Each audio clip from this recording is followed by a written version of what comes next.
And now this idea that you don't beat your kids is commonly accepted. This was never really enforced on by government. In fact, Labour only much later imposed a law that you couldn't hit your kids, well after it was considered non-socially acceptable.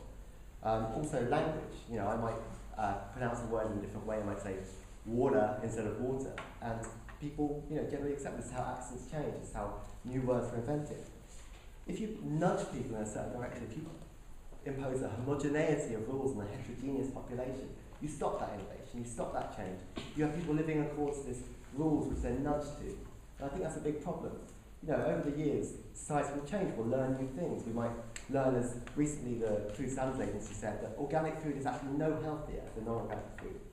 We might actually learn that drinking alcohol is healthier, or a multitude of things which might not relate to the exact consequence of the regulation now, but the regulation might stretch in the future. I'm saying that's a scary thing, because as society changes, we don't want regulation to remain the same, and that's a real risk with nudging. The second point is, they say that we make automatic choices, and I think, in some sense, that's true. We do make automatic choices every day, but I think they're beset by the same flaws. If we look at the last 40 years of drug regulation, they're clearly not listening to evidence. They're clearly not knowing anything about the truth about drugs. They're just kind of automatically going, drugs are bad, make them all illegal, make them all illegal. If we look also at the recent prescription on how much you should drink a week, I saw the minutes from that meeting that came out, they really didn't have a clue what the safe amount of drinking was, or the non-safe amount. They just came to it and said, well, this seems reasonable, so we're going to impose this on everyone. So the second point is that these people are flawed too, these so-called experts are flawed. And instead of allowing us to have our own flaws and hopefully evolve in a dynamic system so we can all minimise our flaws because we emulate them successful, they're going to impose their flaws on all of us, and I think that's wrong. So those are my 2 points. It's going to quash innovation in a dynamic society, and we're going to have flaws imposed by so-called experts, which I don't think should happen.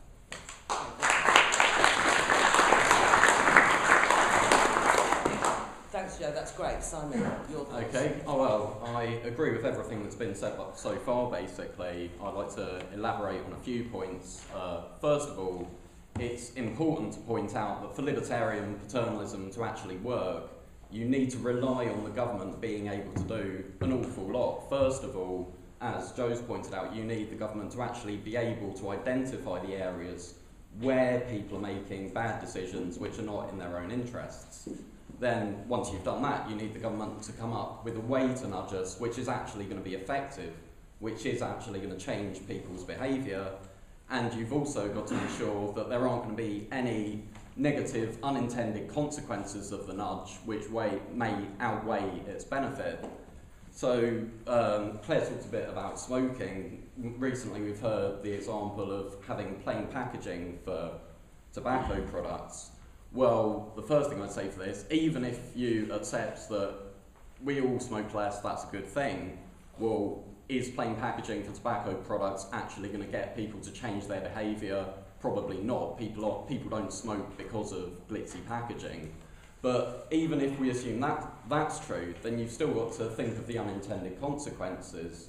So, for example, in the case of plain packaging on tobacco, then you're making things far easier for people who counterfeit tobacco products you're making it far easier for them. And counterfeit tobacco, given that it's often far, far more unhealthy than legitimate tobacco products, ultimately this policy is likely to increase the overall health harms that result from it. So the fact that it's unlikely to be effective, even if you're not a libertarian and you don't have any sort of moral objection to the government nudging us, then I think there's still practical grounds for opposing it. I'd also say that object to it on more sort of fundamental libertarian grounds, in that I think part of being human is that we can make choices, that we can make mistakes, and that we can learn from those mistakes and develop as a person. While, okay, by nudging us, we're still allowed to make mistakes, you still have the government basically trying to mould our behaviour, which I don't think is acceptable. Also, the nudge idea, often it seems to assume the problem is that we have too much freedom, whereas the actual problem is often that we don't have enough. And I think an example of this is in organ donation. the argument is that the problem is that we have an opt-in system rather than people opting out of being organ donors. Whereas if you had sort of libertarian proper, then people would be able to basically make a profit from organ donation once we allow our family to sort of sell our organs and make money out of it. So basically what I'm saying is libertarian proper can solve the problem better than libertarian paternalism. Also, I don't see libertarian paternalism as being sort of a step towards a more libertarian society.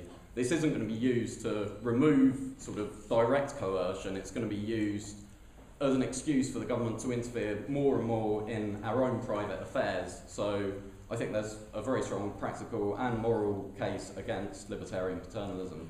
Thanks. Okay, thanks. Brilliant. We're a lot of ground so far. Simon. I'm sorry, Ollie. It's quite okay. We've covered, as Claire just said, a lot of aspects of why so-called libertarian paternalism is a bad thing. I'm here representing the progressive conservatives, and therefore I'd like to talk actually about what the Conservative government, Conservative Party and Conservative activists are doing about it. And as such, whilst I've been given this graveyard shift, I come here to bury nudge rather than to criticise it. And the question that we have to ask is whether libertarian proper, as Simon said, as opposed to libertarian paternalism, is actually an option on the table. David Cameron 2 years ago at Party Conference said, it's libertarian, not conservative, and it's certainly not me. Libertarian proper is not on the table right now, sadly. It might be by aspects of the Conservative Party, and we try to make those aspects as large and as powerful as possible. We heard last night from Sajid Javid, we hear from Steve Baker on his fantastic blog, but we do not hear too much from other members of Parliament and members of the Conservative Party.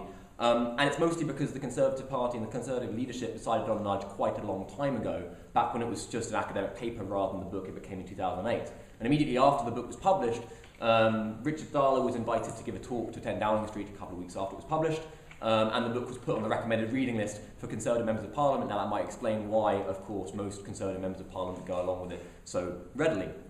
It's not a lost cause, mostly because the alternative, as I said, is not on the table. So what can we do? The first thing we have to recognise is that libertarian paternalism does fit in within the, I'm going to continue saying sick, and not in the wicked sense, but in the SIC sense. It does fit in within the general remit and the general tradition of what government has done. I know that I don't want to crash my car. I don't want to die, I don't want to ruin my car, and I don't want to be sued by some dog owner whose chihuahua I've just run over. However, at the same time, the government has decided to impose a speed limit. It's not a well-enforced speed limit in some places, but they enforce a speed limit as a result. So the government's actually been sold on things like nudge and this soft regulation, even when the incentives are already there for a long, long time. We've heard the examples of smoking, we've heard the examples of drinking. Alcohol and tobacco more than pay for their influence on health through taxation. So we already see that being the case. The question is whether it goes deeper and further. And actually, within the Conservative Party, there is a way to stop it going deeper and further. But the issue, as raised before, is that the entire principle is based on the fact that, or based on the understanding that we may need rational actors to have a free market. Well, we don't need rational actors to have a free market. That's a very Chicago school idea, understandable, because the two people that wrote the book were from Chicago, the University of Chicago. But actually, I think most conservatives that we would consider to be good guys come from the Austrian school and therefore do not believe that rational actors are necessary in a free market system. We therefore need to focus or refocus our efforts on the idea that actually people make mistakes, and people making mistakes is actually part of the variety of life and is part of the principles of conservatism, is to allow people to succeed and at the same time allow people to fail.